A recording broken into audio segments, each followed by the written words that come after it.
আপনাদের divorce paper ready হয়ে গেছে, চাইলে আপনারা আরেকবার ভেবে দেখতে পারেন। উকিল সাহেব, এ আমার জীবনে আসার পর থেকে জীবনটা শেষ করে দিয়েছে। তুমিও কি কখনো আমাকে সুখী রাখতে পেরেছো? ডিভোর্সটা একবার হয়ে যাক, আমি 2 দিনের মধ্যে বিয়ে করব।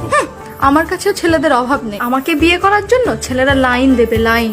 খুব ফটর ফটর করছিস না?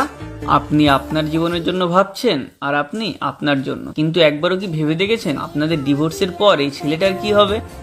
আমার বাচ্চা আমার সাথে থাকবে। এ আমার কাছে থাকবে।